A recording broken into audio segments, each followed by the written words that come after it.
Most guys talk about semen retention for energy, success, or to attract women. But let's be real. None of that matters if you're disconnected from God. Welcome to Retention Warriors, where we talk everything semen retention, from real experiences, practical advice, and biblical wisdom to help you stay strong, avoid temptation, and reach your highest potential. Today's message is straight from the heart, and I truly believe this might shift your whole mindset on your semen retention journey. What if I told you the biggest reason to get on semen retention isn't for energy, attraction, or success? It's God. See, this isn't just about holding in your seed. It's about breaking free from the sin that separates you from the Most High. When you stop bowing to lust, you start walking in power. You start walking with God. Let's be real. Lust is everywhere right now. OnlyFans, Instagram, music, ads. The world is pushing it like candy. And it's killing men spiritually. The enemy knows if he can keep you chasing pixels and pleasure, you'll never step into purpose. But the moment you surrender that urge to God, you unlock something deeper. Now let's dive into 4 powerful reasons why God should be at the center of your semen retention journey. Number 1, lust is a weapon of the enemy. Lust isn't just a bad habit, it's a weapon. And the world treats it like it's normal, like it's something to celebrate, but it's spiritual warfare, straight up. Think about it. You can't scroll for more than 5 seconds without seeing temptation. OnlyFans, Instagram models, music videos, even ads are selling sex non-stop. Why? Because the enemy knows what lust does to a man. It weakens him. It drains his spirit. It makes him passive, lost, and addicted to pleasure. It separates him from the presence and power of God. Lust is like a leash around your soul. You give in, and for a moment you feel pleasure. But right after, shame, guilt, emptiness, disconnection. You ever notice how after watching porn or falling into that cycle, it's harder to pray, harder to feel God's presence, harder to lead yourself or others? That's not a coincidence. Lust numbs your spirit. It severs your connection to the Most High because it's sin, and sin separates us from His presence. But here's the thing. When you start rejecting lust and choosing purity, not perfection, but obedience, you start to feel spiritually alive again. You start to hear God clearer, walk stronger, think sharper, love deeper. Semen retention is not just self-control. It's spiritual warfare. It's saying no to the enemy and yes to God. For everything in the world, the lust of the flesh, the lust of the eyes, and the pride of life comes not from the Father, but from the world. 1 John 2:16. Number 2, choosing God's Spirit over pleasure. Semen retention is deeper than self-discipline. It's choosing God over the temporary pleasure the world keeps throwing in your face. The truth is, when you deny the flesh, you make room for the Spirit. You stop living for dopamine and start living with divine purpose.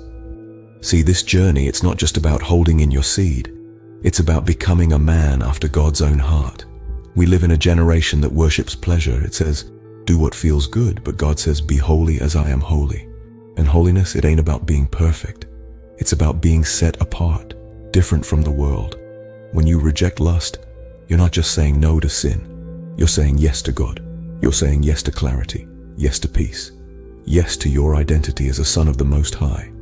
And bro, when you walk in that, you feel stronger. You walk taller. You hear God more clearly. You lead better. You love better. Because you're no longer living for the next hit of pleasure. You're living from His presence. Blessed are the pure in heart, for they shall see God. Matthew 5:8. Number 3. What happens when you walk with God on SR? So what actually happens when you start living this way? When you say, God, I want you more than I want lust. When you stop chasing women and start chasing righteousness, everything changes. You start to feel more in control of your thoughts. You're not as easily swayed by temptation. That cloud of guilt, it starts to lift. You walk in confidence, not confusion. And spiritually, man, it's like the fog clears. You can hear God clearer. You feel His presence stronger. You don't just read the Word, you feel it come alive in you. There's a power and peace that comes from this walk, not because of you, but because you're aligned with Him. You're no longer leaking your life force. You're storing it, channeling it, and living from it. Your energy rises. Your mind sharpens, your prayers hit different, and your spirit starts to lead your life, not your flesh. And here's the truth. This is what we were made for. To be vessels of God's power. To be warriors of purity in a world of compromise. You might not be perfect, but you're set apart. And you're walking with your Father again. Number 4. It's time to rise up. Listen, bro. You were never meant to be a slave to lust. You were never meant to live life tired, drained, addicted, ashamed. You were created to walk in power, dominion, and purpose, with God at your side. This is bigger than self-improvement. This is about becoming the man God designed you to be. The word says, "Flee from sexual immorality. Your body is a temple of the Holy Spirit. You are not your own. You were bought with a price."